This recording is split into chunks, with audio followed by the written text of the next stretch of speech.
नागपुर से लगभग 59 किलोमीटर दूर मौदा के पास दो लड़कों ने कुही नाला के किनारे नोटों से भरा एक बैग फेंका। उसी दिन दोपहर मौदा पुलिस स्टेशन में कुछ लोग परेशान हालत में उसी बैग के बारे में बात कर रहे थे।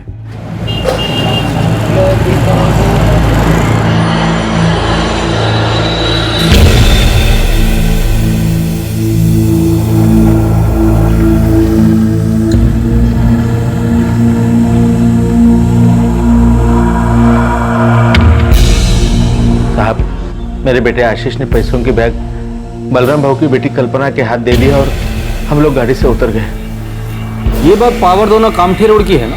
हाँ साहब, हम लोग कामठी रजिस्ट्रेशन ऑफिस में जा रहे थे प्रवीण के गाड़ी में। और वो 3 लोग थे? हाँ साहब, वो मोटरसाइकिल पे आए थे।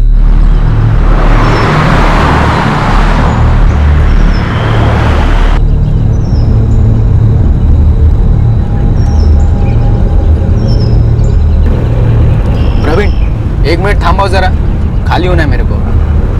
अरे बाबा, मुझे भी जाना है।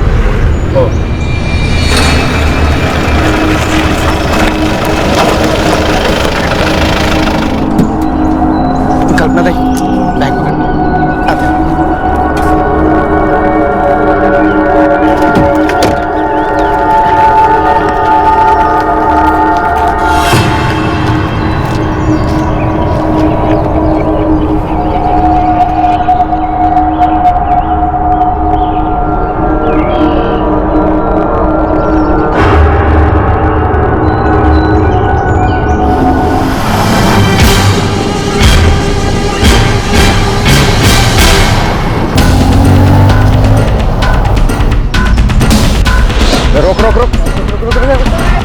खोल दरवाजा, जल्दी खोल, चल जल्दी।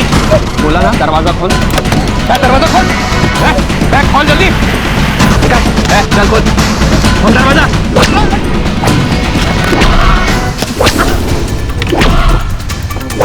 ये बोला ना, चल चल जल्दी, गाड़ी शुरू कर, गाड़ी शुरू कर, चल जल्दी।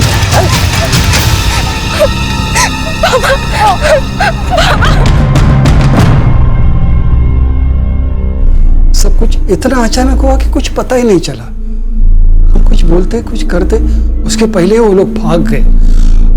मेरी बेटी इतनी डर गई थी कि डर के मारे उसने पैसों की बैग उनको दे दी। चाकू था साहब उनके हाथ में, वो लोग मार डालते मुझे। कितने पैसे थे बैग में?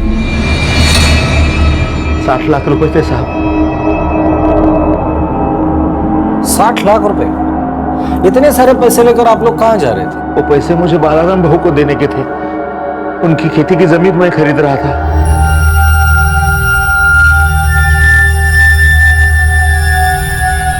पावर दोना के नजदीक मेरी 5 एकड़ जमीन है, वो दामोदर भाऊ खरीदने वाले थे। साहब हम लोग कामठी रजिस्ट्रार ऑफिस ही जा रहे थे, उधर ही पैसों की लेन देन करके वो जमीन के कागज हमारे नाम पे करने वाले थे। तुम आशीष हो ना, दामोदर भाऊ के बेटे?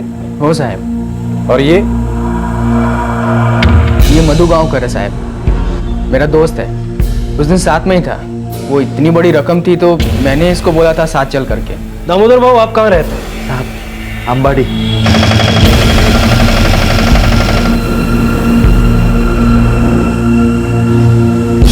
और बालाराम भाऊ पावर दवना के रहने वाले हैं।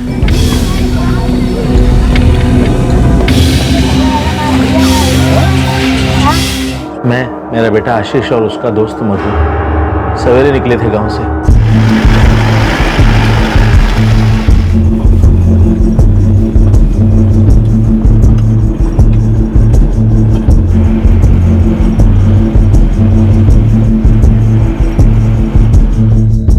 ये प्रवीण की गाड़ी भाड़े पे ली थी साहब। 9:15 बजे हमने बालाराम भाऊ और उनकी बेटी कल्पना को पावर दवना में उनके घर से साथ लिया।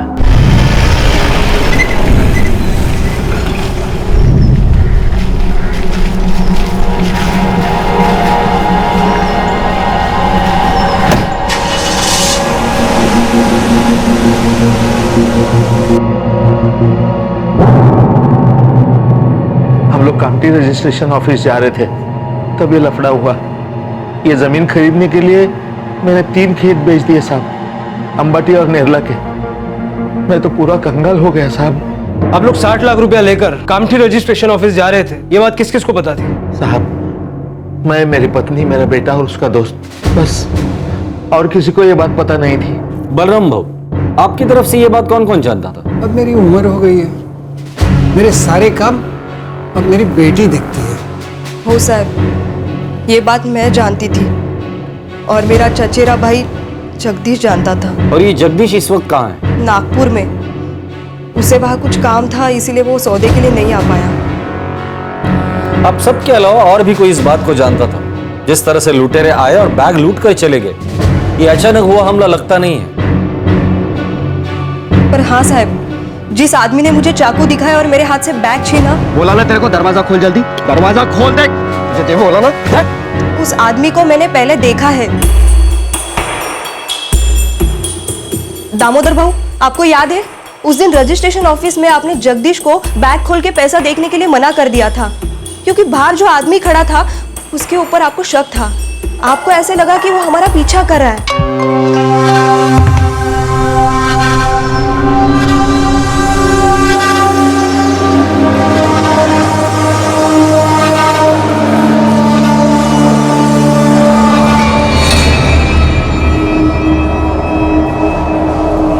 दामोदर भाऊ, दस्तखत करने से पहले मैं एक बार रुपए की बैग देख लेना चाहता हूँ। जगदीश बेटा, ये जगह ठीक नहीं है पैसे देखने के लिए। क्यों? बहुत लोगों की नजर होती है यहाँ पर, और मुझे डर है कि किसी की नजर इस सौदे पर है। अंदर आए ना हम लोग तो उसकी नजर हम पर ही थी।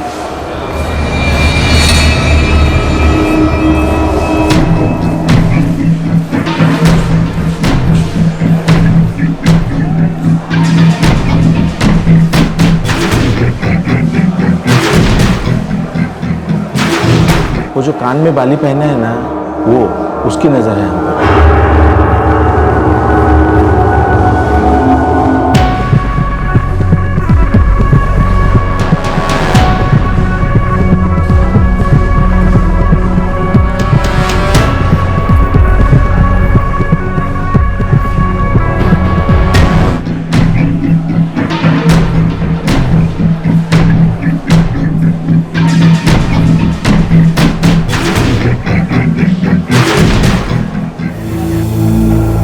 वो जो कान में बाली पहने हुए था वो? हो भाऊ, तोच। आप जानते हैं उसे? नहीं साहब। लेकिन वो आदमी कामठी रजिस्ट्रेशन ऑफिस पहुंचा कैसे? आप लोगों ने तो बताया कि आपको कामठी जाते वक्त लूटा गया था, और उस वक्त जगदीश आपके साथ नहीं था। नहीं, ये 1 हफ्ते पहले की बात है, 3 तारीख की। साहब, ये सौदा 3 तारीख को होना था, लेकिन नहीं हुआ, क्योंकि मुझे शक हो गया था साहब। उस आदमी की नीयत मुझे ठीक नहीं लग रही थी। उसकी नजर हमारे पैसों पर थी। न जाने कब से वो हमारा पीछा कर रहा था, और जब हम पर हमला हो गया ना, तब मेरा ध्यान नहीं गया साहब उस पर। साहब वो कल्पना ताई से बैग छीनने के चक्कर में था, इसके लिए वो हम लोग के पास आया ही नहीं।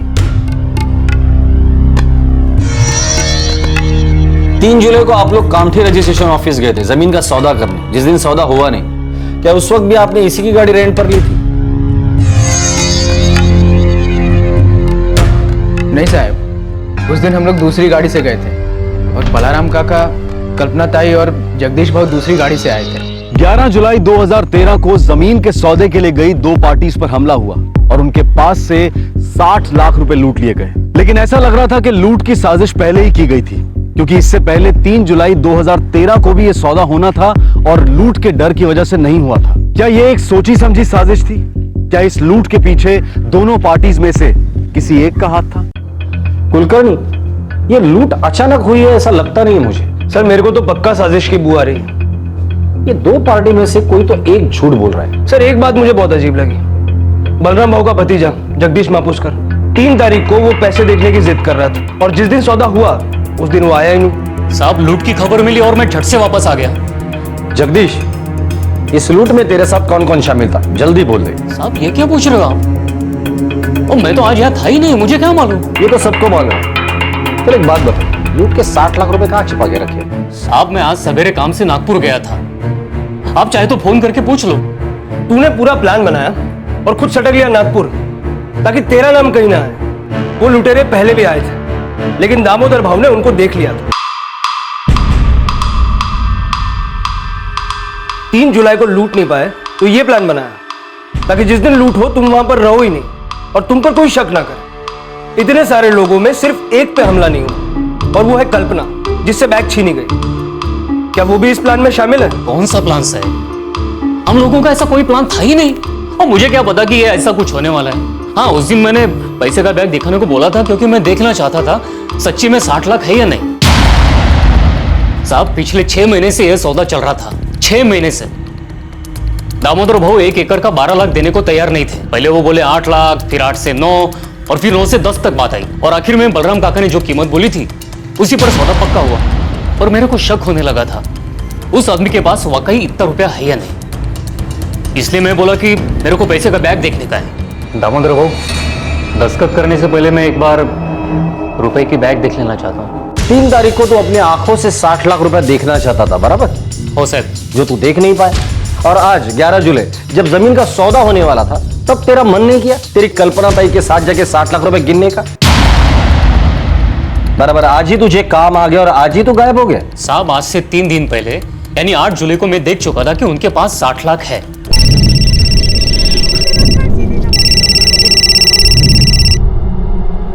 हाँ दामोदर भाऊ, बोला। जगदीश, अरे 11 तारखेचा दिवस खूप चांगला है। हम लोग 11 तारीख को सौदा पक्का करते हैं, चलेगा? ठीक है भाऊ, पर भाऊ 11 को मैं नहीं आ सकता। जगदीश, तो एक काम करना, तू आज ही आके पूरा 60 लाख रुपया गिन ले। तेरे को शक है ना मेरे पास इतना पैसा है कि नहीं? नहीं भाऊ, ऐसी कोई बात नहीं है। तू आज आ सकता है ना? ठीक है, मैं दोपहर तक आता हूँ। हाँ हाँ, चलेगा।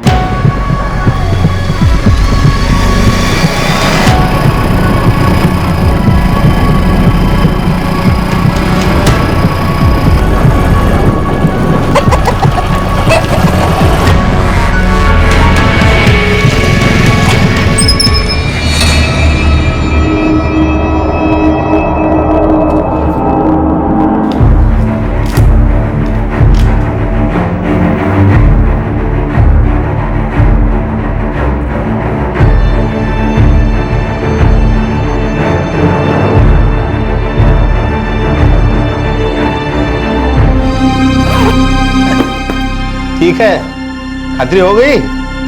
हो भाऊ, भाऊ अब गलत मत समझो। क्या है, बलराम काका की उम्र हो गई है, उनका कोई बेटा तो है नहीं, इसलिए सोचा एक बार पक्का कर लूं। बराबर है, अपनों का इतना ख्याल तो रखना पड़ता है। लो, चाय पियो। मेरा शक दूर हो गया, इसलिए मैं हाँ बोला आप लोग 11 को सौदा पक्का कर लो। और 11 को तो मैं जाने वाला था नहीं, इसलिए आशीष और दामोदर भाऊ को बोला कि आप लोग जाते जाते बलराम काका और कल्पना ताई को साथ ले ले और वहीं से कामटी चले जाए।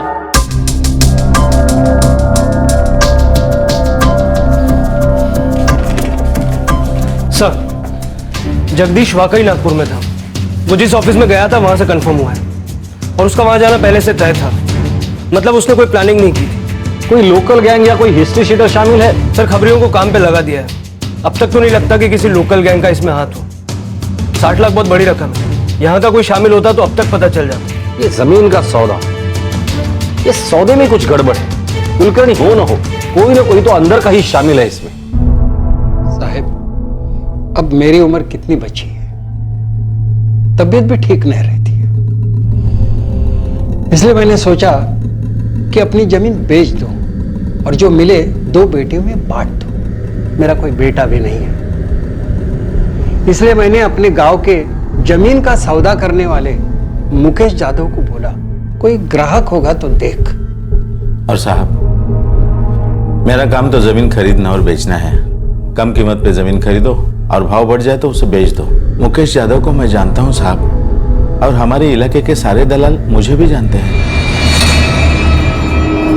वो 5 एकड़ की जमीन है और पावर दोना आपके खेत को लग के। अच्छा, लेकिन भाव क्या बोलता है वो? अब बेचने वाला तो महंगा बोलेगा और खरीदने वाला सस्ता, ये तो चलता ही है। आप मीटिंग फिक्स कर लो, बात हो जाएगी। मुकेश यादव दलाल है, पर सौदे की दोनों तारीख को वो आप लोगों के साथ नहीं था, ना ही 3 जुलाई को ना ही 11 जुलाई को।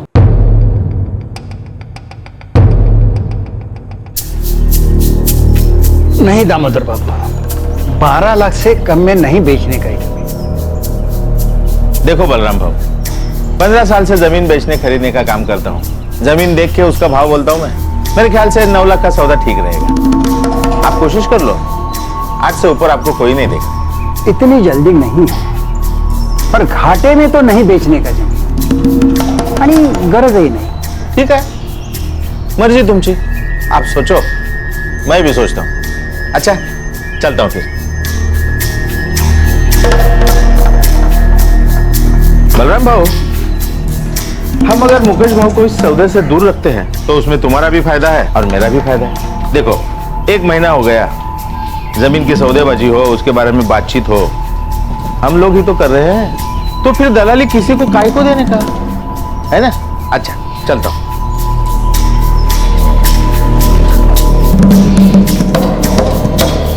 तो आप लोगों ने दलाल को बीच में से निकाल दिया? जी साहब। और मार्च से लेकर जुलाई तक सिर्फ कीमत पर बातें चलती रही? नहीं साहब, वैसे अप्रैल में ही मैंने बलराम भाऊ की 12 लाख की ऑफर को हाँ कर दी थी। अब मेरा काम तो जमीन की सौदेबाजी का है, इसलिए रजिस्ट्रार ऑफिस में मेरा आना जाना होता है साहब, इसलिए मैंने वहां से सब कागज वगैरह ठीक करवा लिया। अब सौदेबाजी से पहले तो ये सब जरूरी है ना साहब। और वो दलाल मुकेश यादव, उसको तो आप लोगों ने दूध में से मक्खी की तरह बाहर निकाल फेंक दिया। उसे तो गुस्सा आया होगा। नहीं साहब, ऐसे होता है, चलते साहब।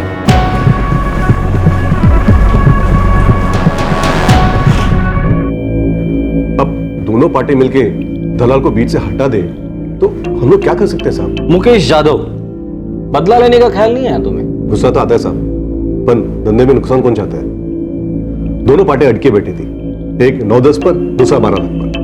मैंने सोचा ये सौदा होने का ही नहीं है, टाइम बर्बाद होगा सिर्फ। पर सौदा हुआ, और अगर तुम उसमें शामिल होते तो अच्छा खासा कमीशन मिलता, वो भी दोनों पार्टी से। साहब आप बोलना क्या चाह रहे हो? ये लूट मैंने करवाया? अगर तुमने नहीं करवाया तो फिर किसने करवाया? साहब मैं फैमिली वाला हूँ, बरसों से दलाल हूँ साहब। अब फैमिली को खतरे में डालकर सौदा थोड़ी करूंगा। बरसों से जमीन के धंधे में हो, तुमको तो सब पता रहता होगा कब और कौन सा सौदा होने वाला है। साहब रजिस्टर ऑफिस में रोज कितने सौदे होते हैं, अब मैं उन पे ध्यान रखूंगा या अपने धंधे पर? 60 लाख मुकेश यादव, 60 लाख। अच्छे इंसान का ईमान डगमगा जाता है, और तुम्हारे तो पेट पे लात मारी थी दामोदर भाऊ ने। साहब एक बात बोलूं, वोट दोनों पार्टी में से किसी एक में। एक बोलती है रुपया देखने का है और दूसरा बोलता है बार लूट का खतरा है। उस दिन कुछ नहीं होता, अगली बार लूट होती है। साहब इतनी बरस इतनी जमीन बेची, ऐसा पहली बार देखा साहब। आप मेरा खबर खोट डालो, आपको कुछ नहीं मिलेगा। मैं इस सौदे में आया बलराम भाऊ की वजह से, और दामोदर भाऊ से बात बढ़ाई।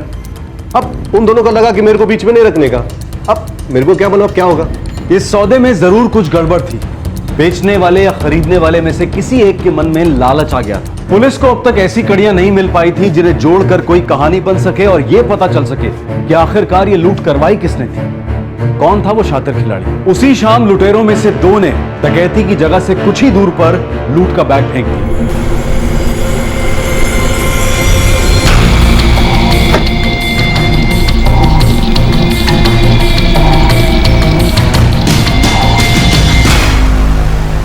ये खेल था क्या और मकसद क्या था इसके पीछे?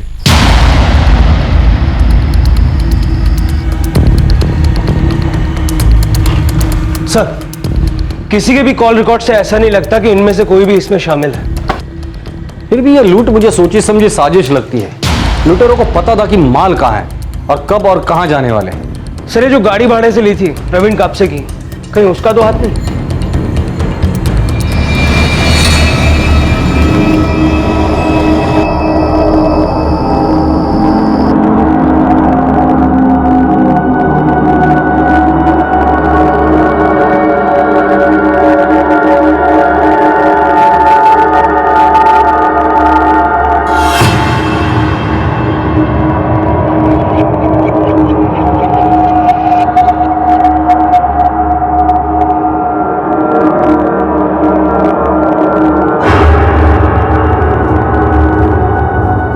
मैं क्या करती, बैग देना पड़ा मुझे। अरे कोई गलती नहीं थी, चाकू हाथ में देखे तो कोई भी यही करता।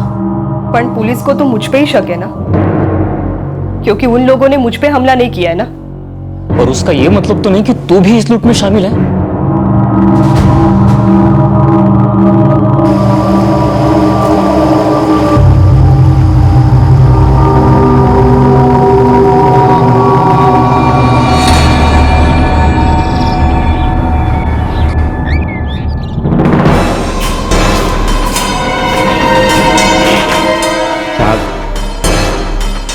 मैंने ही मेरे बेटे को गाड़ी भाड़े से लेने को कहा था। हो साहब, मैंने ही प्रवीण की गाड़ी भाड़े से ली थी। ये प्रवीण कब से जान पहचान वाला था? नहीं साहब, हो सकता है वो लुटेरों से मिला हुआ हो। और ऐसा कैसे हो सकता है? वो कल्पना ताई ने एक हफ्ते पहले ही उनमें से एक को देखा था। तब तो हमने प्रवीण कापसे की गाड़ी भाड़े से ली नहीं थी। गाड़ी तो इस बार भाड़े से ली है। उनको किधर मालूम होएगा कि कौन है वो लोग? जब जान पहचान वाला नहीं था तो उसकी गाड़ी भाड़े से कैसे ली तुमने? नाम सुना था साहब। कहाँ और किससे? छोटा सा तो गांव है साहब। कौन क्या करता है, कौन भाड़े से गाड़ी चलाता है, सब मालूम पड़ता है।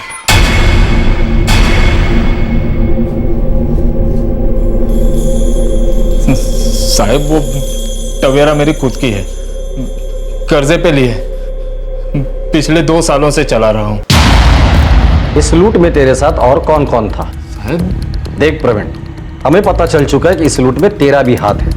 अब भलाई इसी में कि सब सच सच बोल दे, वरना सच उगलवाना हमें अच्छी तरह से आता है, समझे? साहब मैं गाड़ी का मालक चालक हूँ, किराए पे गाड़ी चलाता हूँ। एक टाइम का 2000 रुपया मिल जाता है। इस टाइम बोला था चुप रहने का 3000 मिलेगा। अब ये भी बता दे, ये चुप बैठने के 3000 रुपए कौन देने वाला था तुझे? राजेश बापट।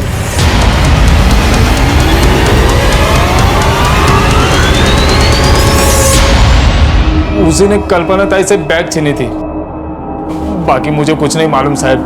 राजेश बापट? लेकिन कल्पना ने तो उसे कामठी रजिस्ट्रेशन ऑफिस में पहले ही देख लिया था, फिर उसने तुझे 3000 रुपए क्यों दिए? और उसे कैसे पता था कि दामोदर भाव को गाड़ी लगने वाली है? राजेश ने गाड़ी किराए पे ली थी। उसी ने कहा था आशीष भाव को फोन कर, उनको एक गाड़ी की जरूरत है। राजेश बापट ने तुझे कहा था कि आशीष केंकरे को फोन करे, लेकिन गाड़ी तो आशीष ने बुक की थी ना? नहीं साहब, राजेश ने किराए पर ली थी, उसी ने आशीष के पास जाने को बोला था।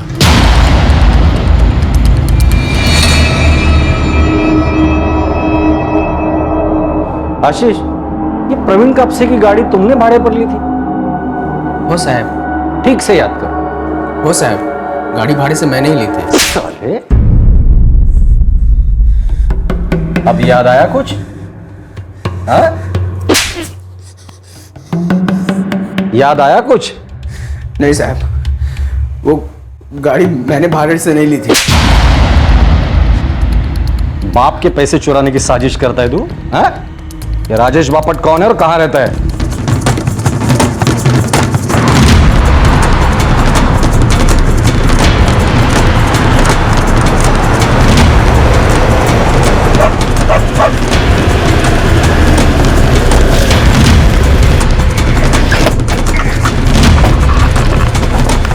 साहब मैंने क्या किया साहब? तुम्हारे तो साथी का है। साहब कौन दो साथी साहब? मेरे को कुछ नहीं पता साहब। साहब मिलिंद काशीकर और संदीप मांजरेकर साहब।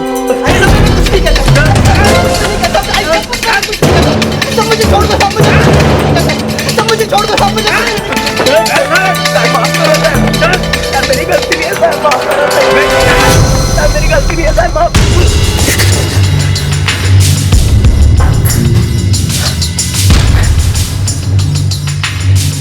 तुम में से सबसे पहले मुंह कौन खोलेगा? बोलो। मी सांगतो ना साहब, मैं सब कुछ बताऊंगा साहब आपको। फटाफट बोल। देखिए साहब, मेरे को आशीष से ये मधु ने मिलवाया साहब। वो आशीष का दोस्त है साहब, और मेरा भी। उसने बोला कि कुछ लूटने का है। अबे पण लूटने का क्या है ये तो बोलो। एक बैग। माल कितना मिलेगा? 5000। काम मुश्किल है? नहीं रे, एकदम आसान है। सुन, 3 जुलाई को मैं और आशीष के बाबा के साथ कामठी रजिस्टर ऑफिस जाने वाले हैं। उधर उसके बाबा को पावरतोना के बलराम के साथ जमीन का सौदा करने का। उधर बलराम, उसके बेटी कल्पना और शायद उनका रिश्तेदार जगदीश भी होगा वहीं। बलराम का भतीजा है वो। जैसे वो लोग पैसे का बैग ले बाहर लाए, बैग छीनने का और भाग जाने का वहाँ से। अबे हाँ, पर उस कामठी के ऑफिस में गर्दी कितना होता है? हाँ तो बाहर आने दे उनको। हो सकता है वो लोग गाड़ी में आएंगे, उनको लूटने का और पैसों का बैग वापस करके ठीक है? उस बैग में माल कितना होगा? वो मैं नहीं बता सकता। तो बैग उठा और भाग। और सुन, हरे रंग का बैग होगा और बैग लाके मेरे को और आशीष को देने का, ठीक है? ये अकेले आदमी का काम नहीं है, मुझे और आदमी लगेंगे। तो ले किसी को लाने का है तो? उनके अलग से 5-5 हज़ार रुपये लगेंगे। दिया। और फिर तू संदीप और मिलिंद को साथ लेकर आ गया। और साहब, हम सबको 5,000 रुपए मिलने वाला था साहब।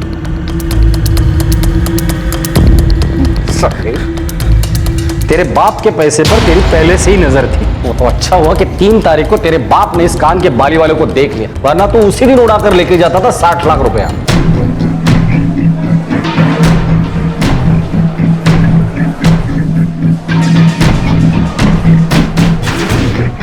एक बात बता, लूटना ही था तो सीधा बाप को ही लूट लेते। क्या फर्क पड़ता था कि पैसे दामोदर से लूटे या बलराम से? और उसके लिए 11 तारीख तक रुकने की क्या जरूरत थी?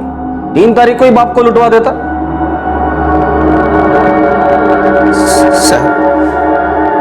साहब ये सारी प्लानिंग मेरे बाबा की थी। पैसे लूटने का आइडिया भी बाबा का ही था। अरे अरे सुनिए तो, इनको कहाँ लेके जा रहे हो साहब? साहब इनको तो लुटेरों ने लूटा है साहब। साहब ये सब झूठ है साहब, मैंने कहीं लूट उठ की साजिश नहीं करवाई है साहब। अगर मैं करवाता तो पैसा मेरे पास वापस चला था। अब घर ढूंढ लो साहब, एक पैसा नहीं मिलेगा। ये सब झूठ है साहब, सब झूठ है।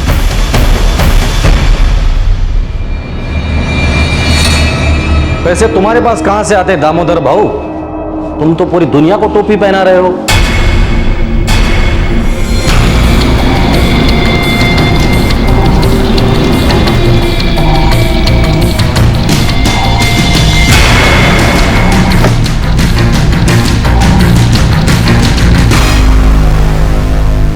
दामोदर और उसके बेटे आशीष ने ना सिर्फ लूट की प्लानिंग की, बल्कि एक अजीब सा आइडिया इस्तेमाल किया। उन्हें कोई फर्क नहीं पड़ता था कि लूट का रुपया उन तक आए या ना आए। रुपया बलराम महापुष्कर की बेटी के हाथों से छीना गया था, मतलब जिम्मेदार बलराम था।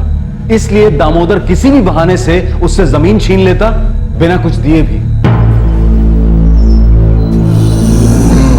क्या यह सब दामोदर ने करवाया? हो काका, ये सब खेल उनका ही था और बेटा भी मिला हुआ था।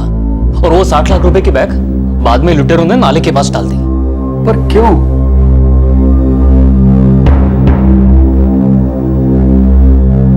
बैग हमारे पास नहीं है साहब, उसको हमने कल शाम को कुई फाटा नाले के पास डाल दिया साहब। लूट का रुपया कहां है?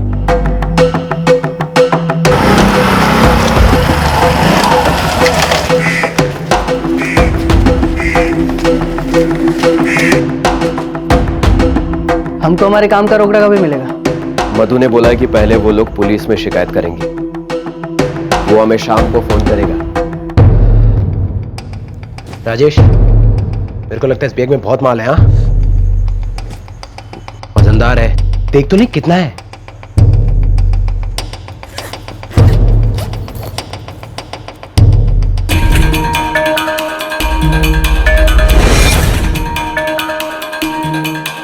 साहब उस बैग में हजार रुपए की 60 गड्डियां थी। पढ़ाई शपथ साहब, इस तरह का झोला आज तक मैंने नहीं देखा।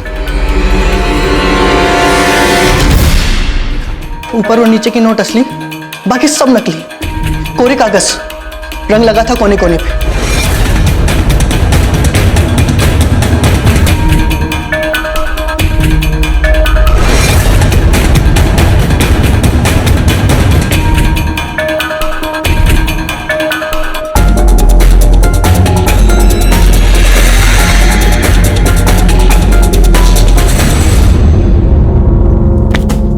ये दामोदर भाऊ और ये आशीष साला सबको उल्लू बना रहे हैं। अगर हमको भी चूना लगा दिया तो?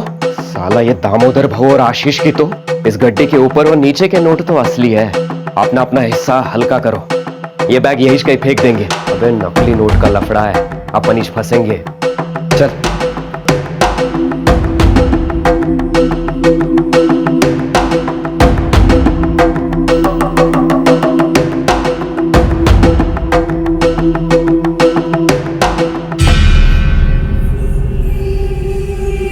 जिसके हाथ ये बैग लगा वो तो फंसा। चलो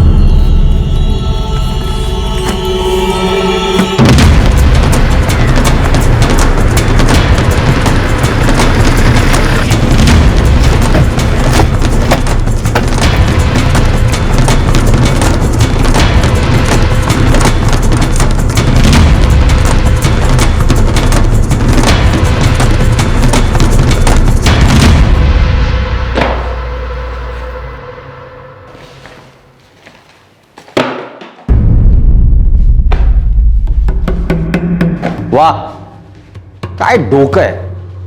तो ये प्लानिंग थी तुम्हारी। तुम्हारे पास 60 लाख रुपए थे ही नहीं ना।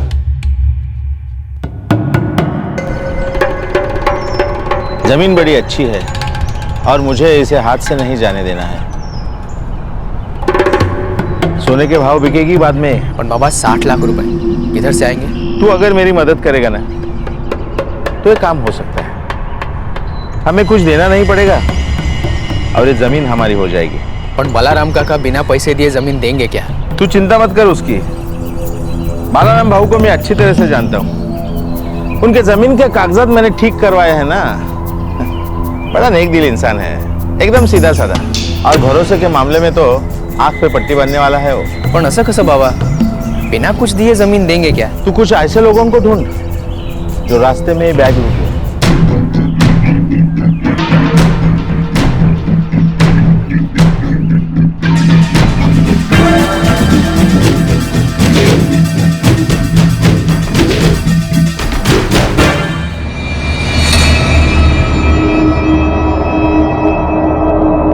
उस दिन 3 तारीख को बैग में सिर्फ 40-50 हजार रुपए ही थे और मुझे डर लग रहा था कि जगदीश ये पैसे देख ले तो ये सौदा टूट जाएगा। जगदीश बेटा, ये जगह ठीक नहीं है पैसे देखने के लिए। क्यों?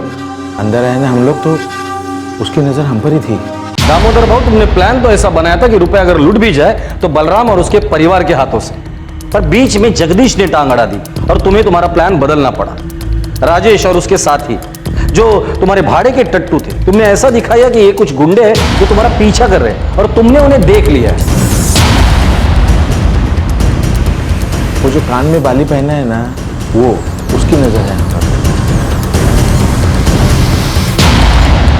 सब कुछ वैसे ही चल रहा था जैसे तुमने सोचा था। सिर्फ एक बात उल्टी पड़ गई। जगदीश ने रुपए देखने की मांग की। एक बात बताओ, जो 60 लाख रुपए तुमने जगदीश को दिखाए थे, उसका इंतजाम कहां से किया? वो तो सिर्फ दिखाने के वास्ते मैंने दोस्तों और रिश्तेदारों से इकट्ठा किए थे साथ। अच्छा, और उससे तुम्हें नकली नोटों की गड्डियों का आइडिया आ गया। आशीष, 11 तारीख नक्की हो गई है। जगदीश नागपुर गया हुआ है, वो नहीं आएगा। तो एक काम कर, एक गाड़ी भाड़े पे उठा। हम लोग जाते जाते रास्ते में बलराम भाऊ और उनकी बेटी कल्पना को लेते हैं। हो बाबा, कामठी रजिस्ट्रेशन ऑफिस पहुंचने से पहले रास्ते में ही लूट करवाते हैं। हाँ, ये ठीक रहेगा। बैग पूरा भर के 1000 के 60 बंडल होने चाहिए। हो सकता है कल्पना बीच में टांग अड़ा दे। बैग वजनदार होगा ना तो कुछ समझ में नहीं आएगा। इससे पहले कि कल्पना ताई बैग खोल के देखे, ये लोग पैसे लेके उड़ जाने चाहिए। लेकिन उस वक्त बैग उनके हाथ में होना चाहिए, हमारे नहीं। सारा दोष उन पर जाना चाहिए। हमने उनको पैसा दे दिया, लेकिन उनके हाथों में से कौन उड़ा ले गया पता नहीं चलना चाहिए, वरना ये जमीन हमारी नहीं हो सकेगी। बाबा, मेरे पास एक आइडिया है।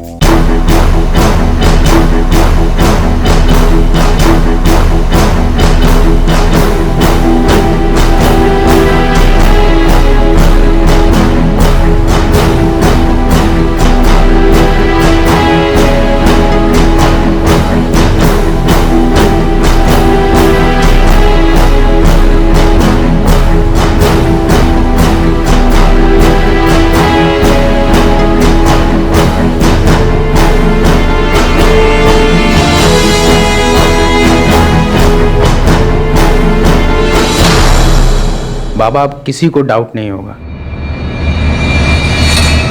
दामोदर भाऊ, तुम लोगों की शक्ल सूरत देखकर कोई कहेगा नहीं कि इस भोली सूरत के पीछे छिपा दिमाग एक खुरापती मुजरिम का है। पर एक बात आप भूल गए, गुनाह कभी ही लपटना ही। Crime never page.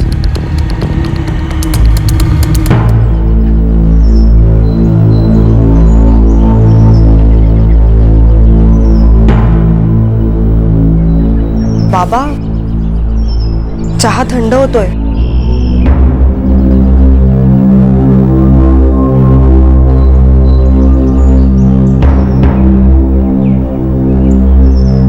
दामोदर का बेटा आशीष, आशीष का दोस्त मधु गावनकर और बाकी सभी आरोपी राजेश बापट, संदीप मांजरेकर, मिलिंद काशीकर और प्रवीण कापसे सब फिलहाल पुलिस कस्टडी में हैं। जो पीड़ित थे उन्होंने ही इस लूट की साजिश की थी।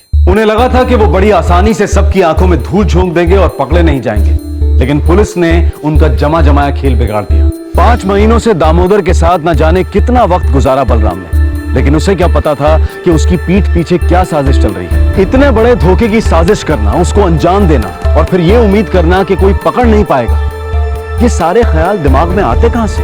रोज सुर्खियों में आने वाली स्कैम की खबरें, रोज होने वाले नए नए घोटाले और फिर ना होने वाली कार्रवाई, क्या इस सब को देखकर लोगों की हिम्मत बढ़ती होगी? कल हमने अपने देश के स्वतंत्रता दिवस की 66वीं वर्षगांठ मनाई। आजादी के 66 साल और पिछले 1 दशक में याद रहने लायक क्या है? सिर्फ करप्शन, स्कैम, घोटाले। ये नए जमाने का नया प्लेग है जो फैलता ही जा रहा है, लेकिन इसकी दस्तक को हम कब तक अनसुना करेंगे? हमारे आज के एपिसोड की दूसरी कहानी।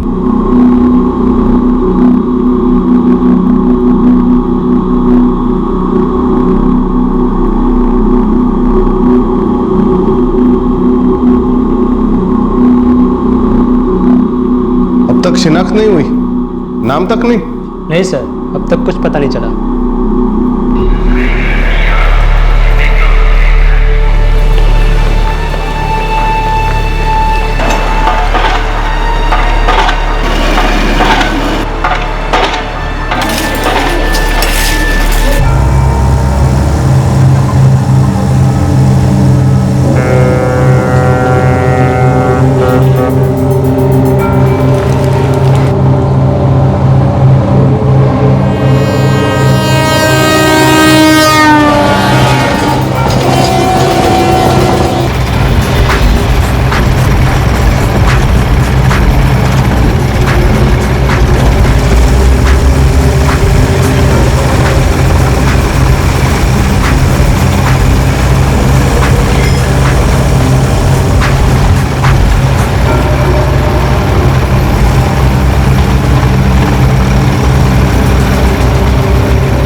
क्या वीरेंद्र, तू फिर लेट हो गया? 8:15 बज रहे हैं। माफ करना, थोड़ा बस मिलने में टाइम लग गया। तेरी रोज रोज का यही ड्रामा है। तेरी वजह से मुझे 1 घंटा ज्यादा काम करना पड़ता है यहाँ पर। आगे से मैं तेरे से लूंगा अपना ओवर टाइम, समझा? कल से एकदम बिल्कुल टाइम पे आऊंगा। चल एंट्री चेक कर लो।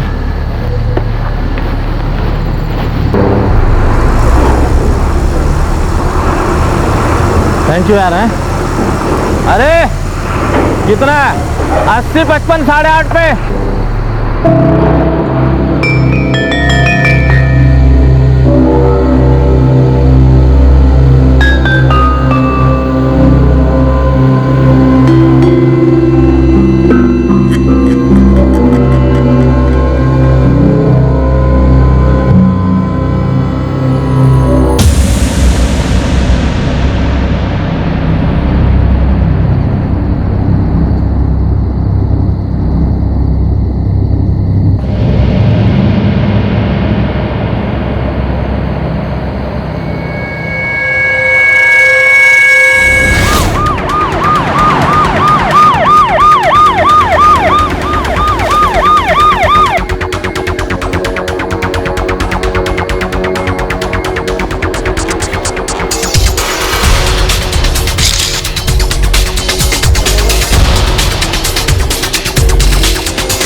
आइडेंटिफिकेशन के लिए बॉडी के पास कुछ भी नहीं मिला। साहब मैं यार्ड नंबर 23 का सिक्योरिटी गार्ड हूँ।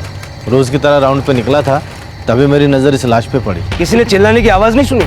साहब रात को बहुत कम लोग रहते हैं काम पर, आवन जावन कम ही रहता है लोगों का। अरे लेकिन कोई यार्ड के अंदर आया, इस आदमी को मारा, तो ये मरने वाला चिल्लाया नहीं होगा, चीखा नहीं होगा? मुझे नहीं पता साहब, मैं तो रोज लेट आता हूँ ड्यूटी पे। आज भी 8:15 बजे आया था, तब से तो कुछ नहीं सुना। कौन है? कौन ये? यहाँ का वर्कर है? साहब अगर ये वर्कर होगा तो गेट पर इसके आने का एंट्री होगा साहब। देसाई बॉडी पोस्टमार्टमला पाठवून दे। साहब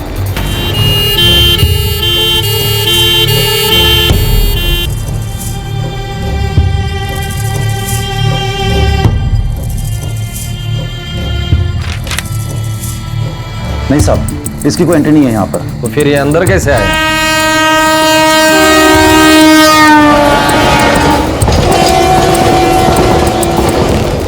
कभी कभी लोग इधर से भी आते हैं और ये हमारी मालगाड़ी की रेल है साहब, जो आगे जाकर के वेस्टर्न और सेंट्रल रेलवे की ब्रॉडगेज में मिल जाती है।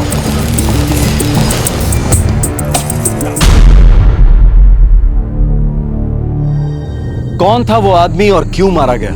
मुंबई पोर्ट ट्रस्ट के पास ही मिली इस बेनाम लाश की शिनाख्त पुलिस के लिए किसी भूल भुलैया से कम नहीं थी।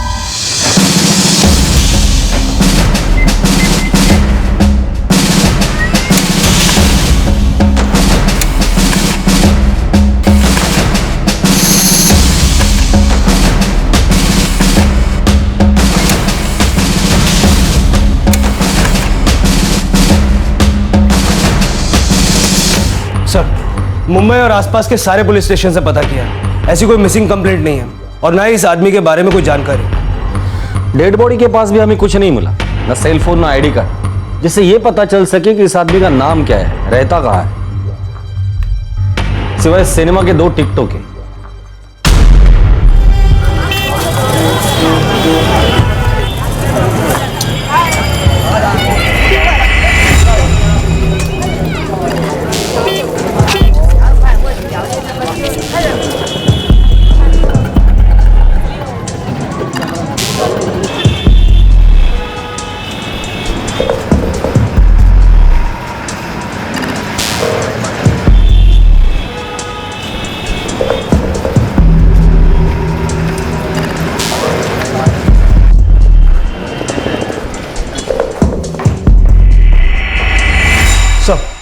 कोई बॉडी लेने या तलाश करने भी नहीं आया अब तक। ताज्जुब है, इस आदमी को पहचानने वाला एक भी आदमी मुंबई में नहीं है। सर, पिक्चर की 2 टिकटें हैं, उस एंगल में इन्वेस्टिगेट करें, हो सकता है कोई क्लू मिल जाए। ठीक है, अब तक तो ये एक ही सुराग हमारे पास है।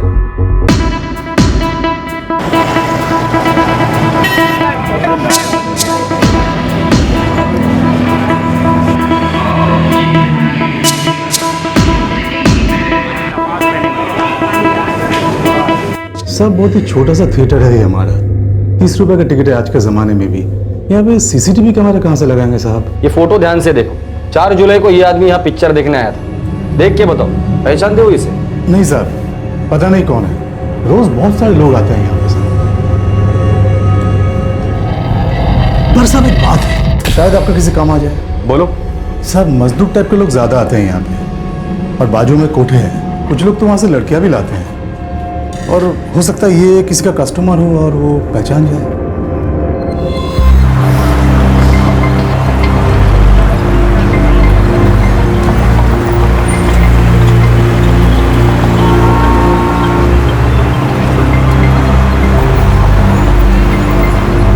बहुत सारे कोठे और उनमें काम करती न जाने कितनी औरतें, इनमें से कोई शायद उस आदमी को जानता। ये तो घास के ढेर में से सुई ढूंढ निकालने से भी ज्यादा मुश्किल था।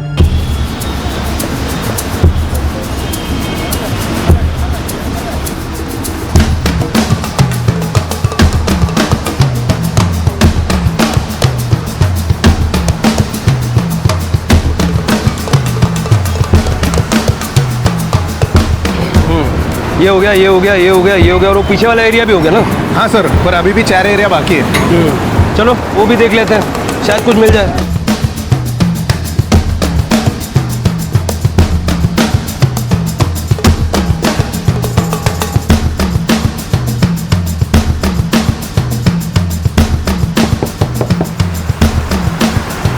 इसको जानती है? नहीं मालूम कौन है ये, नहीं जानती मैं।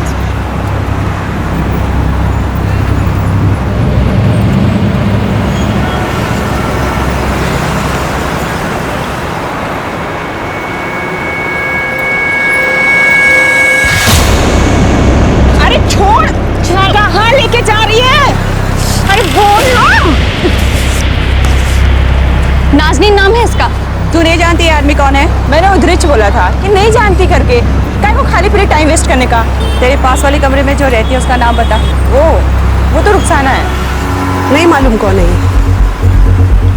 देख नाज़नीन, हमें पक्का बताया कि ये रुखसाना उस आदमी को जानती है। हाँ तो उसको पकड़ने का साहब, मैं वो काय को परेशान बंद करने का। तू सिर्फ इतना बता, रुखसाना झूठ बोल रही है ना? साहब मैंने उस आदमी को एक दो बार आते जाते देखा था रुखसाना के पास, हो सकता है वो भूल गई हो।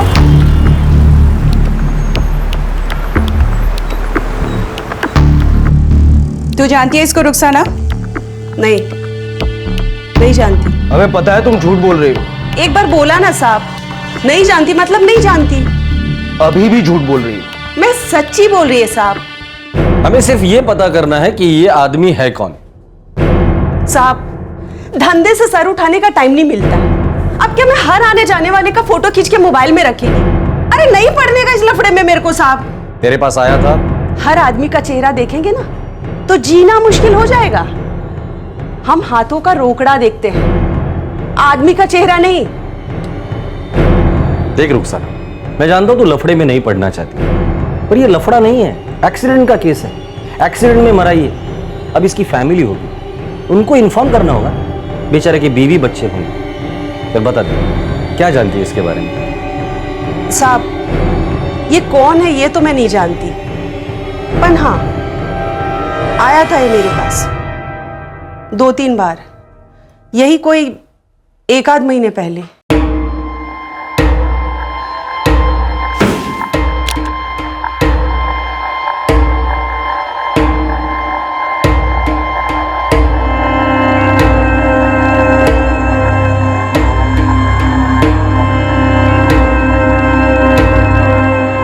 कस्टमर था साहब, और कुछ नहीं पता। कस्टमर था, 2-3 बार आया था, कभी नाम नहीं पूछा उसने। इधर कौन अपना असली नाम लेकर आता है साहब? और अपने को क्या करना किसी का नाम पता ठिकाना जानकर?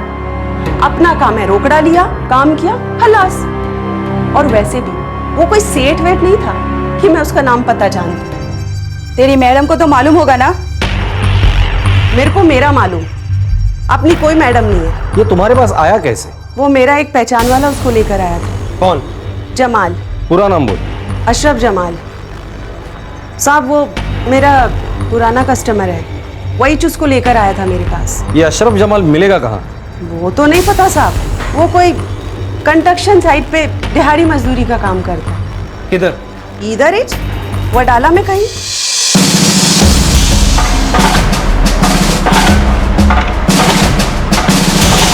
नाम से तो याद नहीं होगा सर, और वैसे वो लोग तो दहाड़ी पे आते हैं, रोज तो आते नहीं हैं। आप कॉन्ट्रैक्टर लोगों से पूछ लो, शायद उनको पता होगा। अशरफ जमाल? नहीं साहब, मैं किसी अशरफ जमाल के बारे में नहीं जानता। बंगाल वाला अशरफ जमाल तो नहीं साहब? कहाँ का है पता नहीं, कुछ 35-36 साल का है। हाँ साहब, 35-36 साल का ही है, बीवी बच्चे वाला है साहब। कहाँ मिलेगा? साहब 2 हफ्ता तक तो हमारे यहाँ आया करता था, करिया काम करता था। अब वो गांव चला गया बंगाल, 2 हफ्ता पहले गया साहब। उसका गांव का नाम है कुछ बारेसात कुछ गांव का नाम है साहब। इसको पहचानते हो? साहब नहीं, मैं नहीं जानता साहब। मैंने पहले ही कहा था नहीं पढ़ने का मेरे को इस लफड़े में। अब आप लोग खाली पीली मेरे को अप डाउन कराओगे। ज्यादा मच मत कर, तू जानती है वो आदमी कौन है? तेरे को चलना पड़ेगा अभी। ये अशरफ जमाल बंगाल का है ना? हाँ साहब। बारासात का, बराबर? हाँ, 12 ही बोला था वो। देखो रुखसाना, इस आदमी को जानने वाला सिर्फ एक ही आदमी, और वो है अशरफ जमाल। अब हम में से कोई नहीं जानता कि अशरफ जमाल है कौन और दिखता कैसे है। तुम्हें हमारे साथ चलना होगा उसे पहचानने के लिए। और कितने दिन धंधा बंद रखेगी साहब? मेरे को लफड़े में मत फंसाओ। हाँ रुखसाना, इस आदमी की लाश अस्पताल में लावारिस पड़ी है, हमें इस आदमी का नाम तक पता नहीं, और इंसानियत के नाते हमारा फर्ज बनता है कि इसके घर वालों को हम खबर कर दें। अक्खी मुंबई में मैं ही बची थी इंसानियत का फर्ज निभाने के लिए।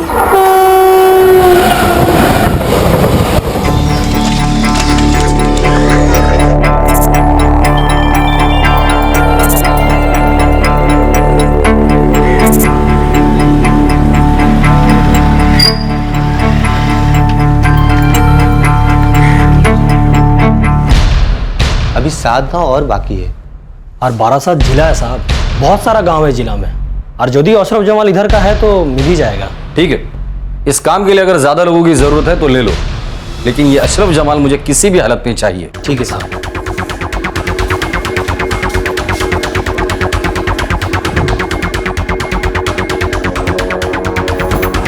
मैडम 5 दिन से इधर पड़ी, और कितने दिन रहने दिखेगा इधर मेरे को। जब तक अशरफ जमाल नहीं मिल जाता है तब तक। मैडम, अरे मेरे को काय को फंसा रहे हो तुम लोग?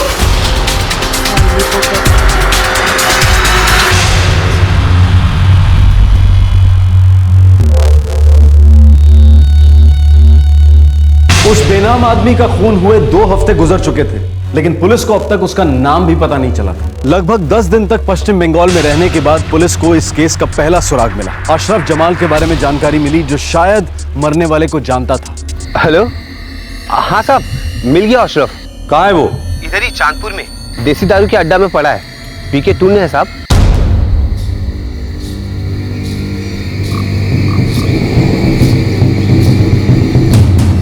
আরে দাদা, কোথায় নিয়ে যাচ্ছেন আমারে বলুন তো দেখি। আরে আমি যাব তো, আমি যাচ্ছি তো। আরে আমরা নিয়ে যাচ্ছি, চলো। अरे वाह, गाड़ी भी लेके आ गए तुम तो हैं।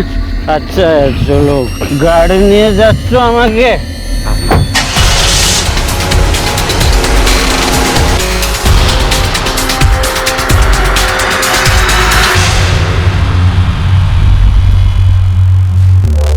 यही है अशरफ जमाल? हाँ साहब, यही है।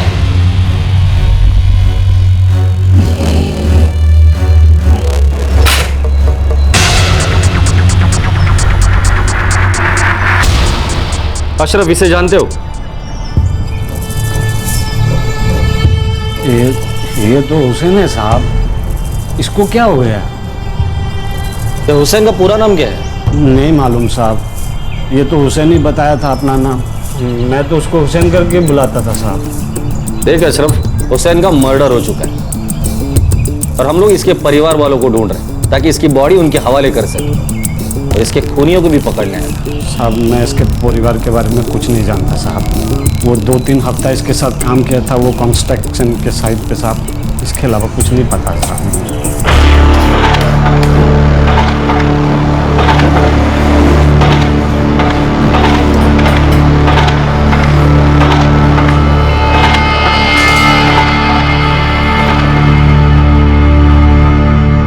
तुम दोनों काम कहाँ करते थे? साहब, वो बडाला में जो ऊंची सी बिल्डिंग में काम चल रही है ना साहब, वहीं पे काम करते थे साहब। नाम क्या है बिल्डिंग का? ये तो मालूम नहीं है साहब। हमें वो स्टेशन से उठा के ले जाते थे, हम चले जाते थे साहब। अच्छा, वहां का कोई मजदूर या कॉन्ट्रैक्टर वो तो पहचानता होगा इसे? हो सकता है साहब।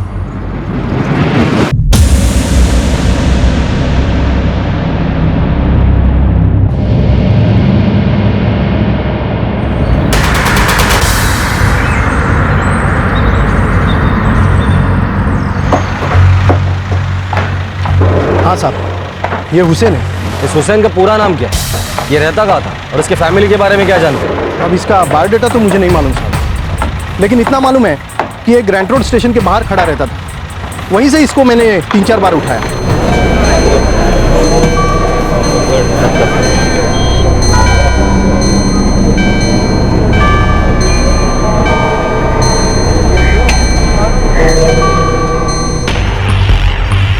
हुसैन का मर्डर हो चुका है, हम लोग इसके घर वालों को ढूंढ रहे हैं। इस हुसैन के बारे में क्या क्या जानते हो तुम? ज़्यादा कुछ मालूम नहीं सर, लेकिन एक नंबर का बेवड़ा था। झगड़ा करने के लिए हमेशा तैयार रहता। बात बात पर उसकी खोपड़ी सटकती थी। इससे काम करवाना बहुत मुश्किल था साहब। कारीगर की कमी ना होती तो मैं इसको कभी काम पर नहीं रखता। मूल जी, ऐसी कोई भी बात बता सकते हो जिससे हमें ये पता चले कि हुसैन है कहाँ, इसका दोस्त कौन है, दुश्मन कौन है? ऐसी कोई भी बात बताओ जिससे हमें ये पता चले कि हुसैन का मर्डर हुआ क्यों। एक दिहाड़ी मजदूर है मनोज, वो इसको जानता था। आप उससे पूछताछ करो। ये मनोज है कौन? वो रोजंदारी पे मजदूरी करता है। हुसैन के साथ मैंने कई बार इसको काम पे रखा है। और ये मनोज मिलेगा कहाँ? ये आप कांति से पूछो, वो एक लेबर कॉन्ट्रैक्टर है।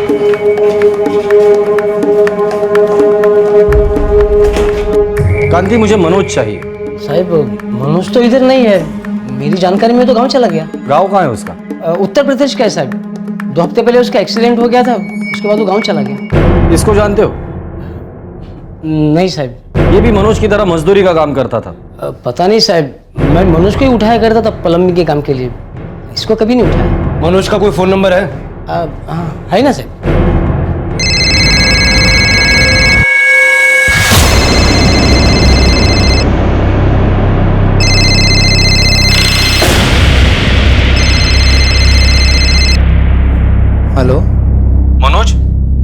बोल रहा हूँ। आप कौन? इंस्पेक्टर जादव बोल रहा हूँ, वडाला पुलिस स्टेशन से। जी साहब, क्या हुआ साहब? ये तुम्हारा दोस्त हुसैन कहाँ है? हुसैन मुंबई में ही होगा साहब, मैं तो इधर गांव में हूँ। क्या हुआ साहब?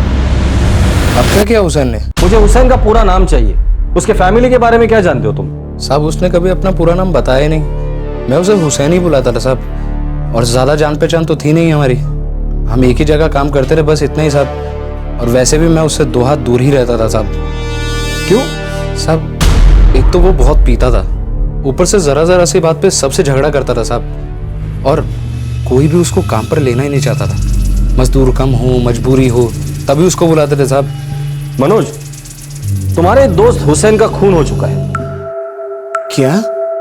किसने मारा होगा उसे? साहब ये मैं कैसे बता सकता हूँ साहब, सबसे तो झगड़ा था उसका साहब, ठेकेदार से, मजदूर से, सबसे झगड़ा करता था साहब। सबके साथ उसका झगड़ा होता था, तुम्हारे साथ कभी हुआ नहीं? सब मेरा भी होता था, पर हम लोग साथ में मजदूरी ढूंढते थे, इसलिए वो मेरे साथ ठीक ही रहता था साहब। सोच के बता, कौन हो सकता है इसके पीछे? पता नहीं साहब। ठीक है, कांति तुम जा सकते हो। देसाई, पता करो मनोज उस रात कहां कहां गया था, उसके हर मूवमेंट को ट्रैक करो। हो सकता है इस मर्डर में वो भी शामिल हो और फिर एक्सीडेंट का बहाना बनाकर गांव भाग गया हो। सर 1 मिनट, मनोज का फोन। हाँ मनोज बोलो। साहब एक बात बतानी थी। बोलो। हुसैन का पंगा हुआ था मंटू के साथ, उसी ने मुझे बताया था साहब।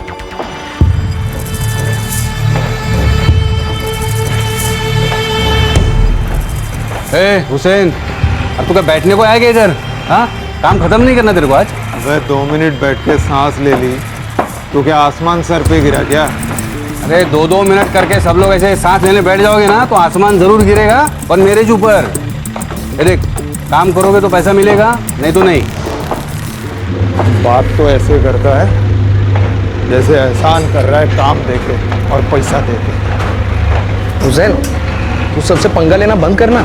मेरे को पंगा लेने का शौक नहीं है। ये लोग सोचते हैं हम लोग साले इंसान नहीं, जानवर भी नहीं, सिर्फ मशीन है, मशीन। खड़खड़ खड़खड़ खड़खड़ खड़खड़ बटन दबाया, काम चालू। कल वो लंगड़ा मंटू पीछे पड़ गया था, साला किसी दिन खोपड़ी सटक गई ना, उसको ठोक डालूंगा मैं। तू अगर पीना बंद करेगा ना तो सब ठीक हो जाएगा तेरे में। ये मंटू कहाँ मिलेगा? साहब ये तो मैं नहीं जानता, पर हुसैन ने ही बताया था कि उसका मंटू के साथ पंगा हुआ था। दोनों देसी दारू के अड्डे पे इकट्ठे जाते थे साहब, और वो मंटू क्या करता था, मजदूर था, क्या था, मुझे नहीं मालूम साहब। मैं सिर्फ हुसैन के मुंह से नाम सुना था उसका। देसी बार का नाम पता है तुझे? उधर वडाला में ही है साहब, रोशनी नाम है बार का, और हुसैन ज्यादातर उधर ही जाता था साहब। तो इस मंटू के बारे में और क्या जानता है, और हम लोग पहचानेंगे कैसे उसे? मैं उसे नहीं जानता साहब, पर हाँ हुसैन उसे लंगड़ा बोलता था साहब, मंटू लंगड़ा। ठीक है,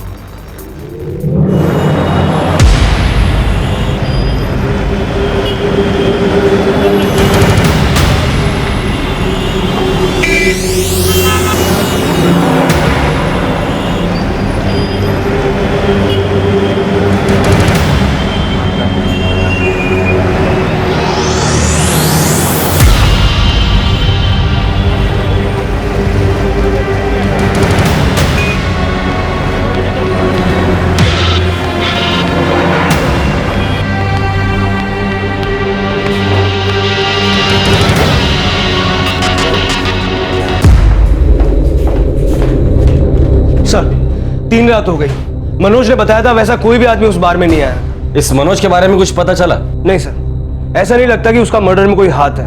वो जिस साइड पे काम करता है वहां से मैंने कंफर्म किया, उसका वाकई में एक्सीडेंट हुआ था। हुसैन की लाश अभी भी मॉर्ग में वैसी ही पड़ी हुई है।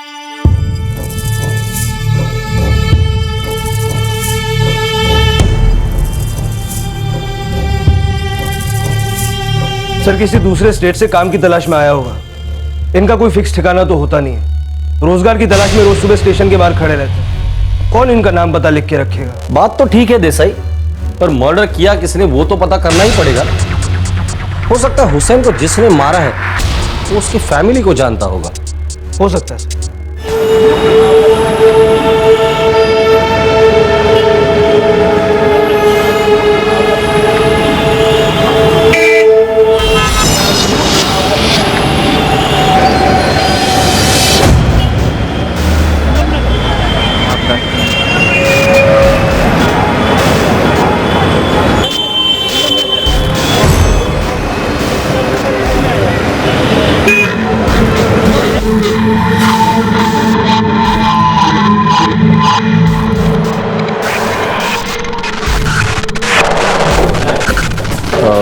वो आदमी कौन है? कौन? जो लंगड़ा के चलता है, आखिरी टेबल पर बैठा है। अरे वो मंटू है। मंटू?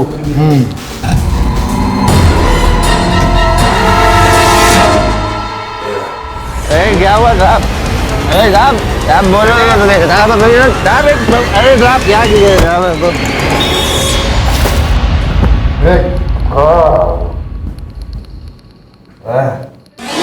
तूने मारा इसको? दिखता नहीं है बराबर साहब। देख, इसका नाम हुसैन है, हुसैन। बहुत दिन लगे पता करने में इसका नाम क्या है। अब तक तो सिर्फ 2 ही बातें पता चली है। इसका नाम हुसैन है और इसको तूने मारा है। हुसैन, वो मजमत साहब जानता ना उसको। तूने मारा इसको?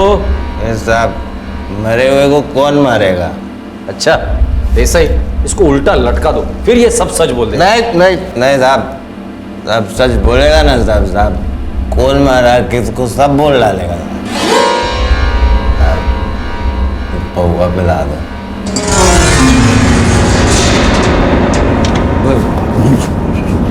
चल अब बता दे, किसने मारा हुसैन को? अभी साहब बहुत चढ़ गई है, सुबह बात करते हैं। बे साले, चल के तो अपनी एक टांग पे आया था, अभी मुंह नहीं खोला ना तेरी दूसरी टांग भी तोड़ दूंगा। चल बता। चलो ठीक है साहब, बता देता हूँ। चल बता। बोलना। हुसैन को मैंने मारा था। साथ में मेरे 2 दोस्त थे, बबलू, चंदर। बहुत अकड़ थी साहब हुसैन में।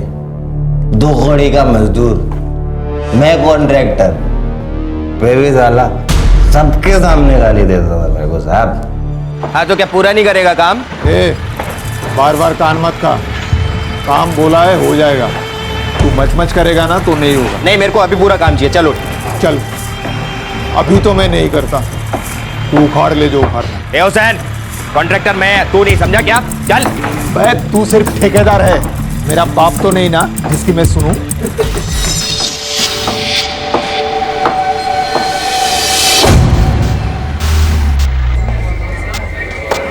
देख हुसैन, कल तूने नाटक किया ना, मैं तेरे को काम पे से निकाल देगा। अबे लंगड़े, तू क्या सोचता है? तू रोटी फेंकता है इसलिए मैं जिंदा हूँ? बाहर की पीता है तू। ठेकेदार कोई तेरे को खड़ा नहीं करता, साले तेरी अकड़ कम नहीं होती। मुंबई के 8 स्टेशन पे तेरे जैसे कम से कम 50 लोग खड़े रहते हैं काम मांगने के लिए। चल ठीक है, कल से किसी और को उठा लेना, मेरे को भी तेरे साथ काम पे नहीं आने देना। पछताएगा तू, रोएगा साले एक दिन। वो दिन कभी नहीं आएगा साले छिंगुर। किसी दिन सटक गई ना तो 2 टुकड़े करके फेंक दूंगा तेरे को। पुलिस पता ठिकाना पूछती फिरेगी तेरी।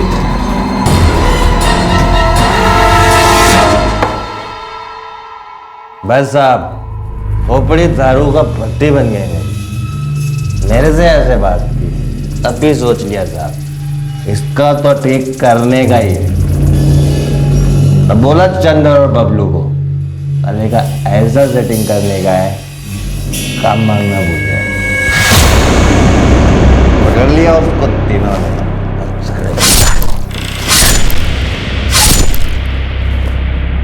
पहले का स्टोरी खत्म।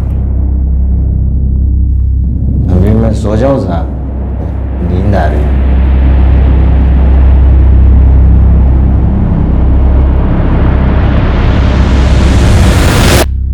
सर, उस मंटू ने पूरा पुलिस स्टेशन सर पे उठा रखा है।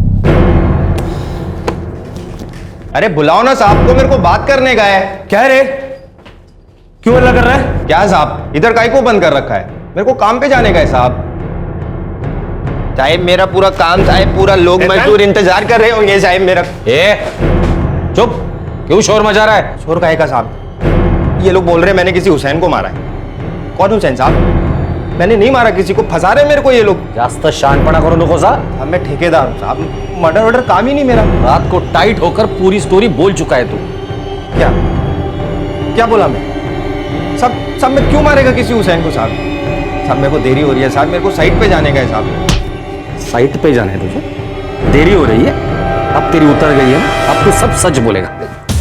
येऊन जा रे आला। साहब खाली पीली गरीब को फंसा रहे हो साहब। मैंने नहीं मारा साहब किसी को, मैं सच्ची बोल रहा है साहब। ऐसा लगने लगा था कि पुलिस के हाथों हुसैन का कातिल लग चुका है। पुलिस को पूरी उम्मीद थी कि मंटू से पूछताछ कर हुसैन का पता, पूरा नाम और सब जानकारी मिल सकेगी। पिछली रात मंटू ने जुर्म कबूल किया, लेकिन सुबह होते ही उसने यू टर्न ले लिया। क्या कभी इस केस को क्लोजर मिलेगा? क्या मरने वाले को नाम, पता, परिवार, आइडेंटिटी मिल पाएगी?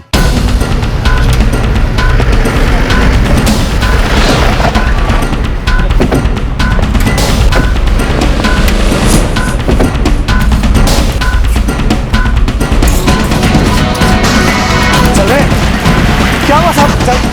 साहब मैंने क्या किया साहब? साहब मुझे क्यों लेके जा रहे साहब? चंदर का है? पता नहीं साहब, बहुत दिन से उसको देखा नहीं। चला। कैसे मारा हुसैन को? साहब मैंने किसी को नहीं मारा। हमें पता है कि तुमने, चंदर ने और मंटू ने मिलके हुसैन को मारा है। मंटू अब हमारी हिरासत में, उसने सब कुछ सच सच बता दिया है, पर आज उसने अपना बयान बदल दिया। अब वो ये कहता है कि तूने और चंदर ने मिलके हुसैन को मारा है। उसका तो कोई हाथ ही नहीं है उसमें। सब बताया उसने, कैसे तूने और चंदर ने हुसैन को मुंबई पोर्टर्स के यहां मारा। साहब वो लंगड़ा बेवड़ा झूठ बोला है साहब, वो भी साथ था हमारे। देखा, मतलब मर्डर में वो तुम लोगों के साथ था और फंसा रहा है तुम दोनों को। बबलू सच सच बता दे, कैसे मारा हुसैन को? साहब मंटू बोला हम दोनों को कि हुसैन बहुत बचपच करता है।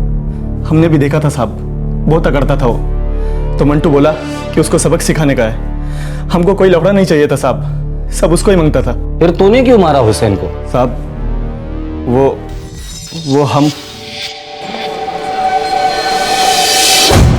अरे मंटू, आज तो तू मेरे को पिला रहा है। मेरी तो खोपड़ी सटकती है ना मेरे को देखते ही। अभी अपन ने सोची है, झगड़ा डंडा सब खा। बोल तू क्या बोलता है? सोच के बोल। धार मार के आता है फिर। अबे कर देते हैं आज इसका हिसाब।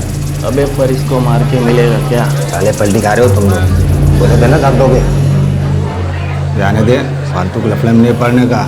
अरे तो साला वैसे ही मरा है, 2-4 साल में पी के और मर जाएगा। छोड़ा तुम लोग यार। मैंने सोच लिया, आज से सब झगड़ा खत्म। इसलिए आज मैं तेरे को पिलाया। तू भी क्या याद करेगा साले?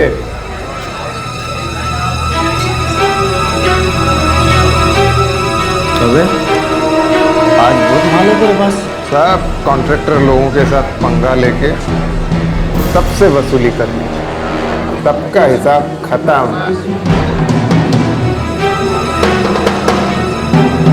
हुसैन चल एक काम करते हैं, उधर बीपीटी गोदी के पास चलते हैं, मस्त ऐश करते हैं।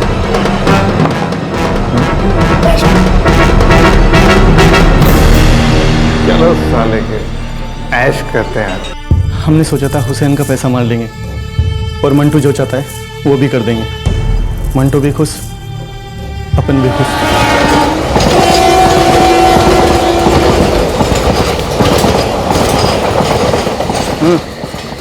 यार्ड के रास्ते से चलते हैं।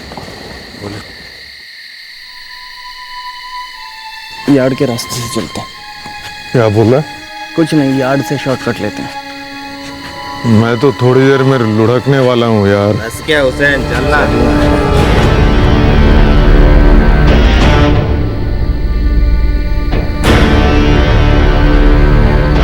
वो पावस्कर है ना, पावस्कर, वो मेरे को टशन देता है।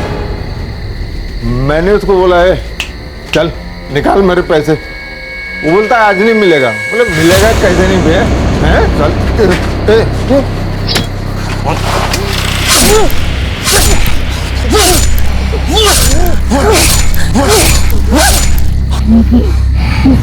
ये चंदर कहाँ है? नहीं पता साहब, हम तीनों ने सब माल आधा आधा किया। उसके अगले दिन से मैंने चंदर को कभी नहीं देखा। ये हुसैन का घर कहाँ है और उसके घर वाले कहाँ हैं? वो नहीं मालूम साहब। हम लोग साइड पर मिलते थे या फिर बार में। कौन किधर रहता है क्या मालूम साहब।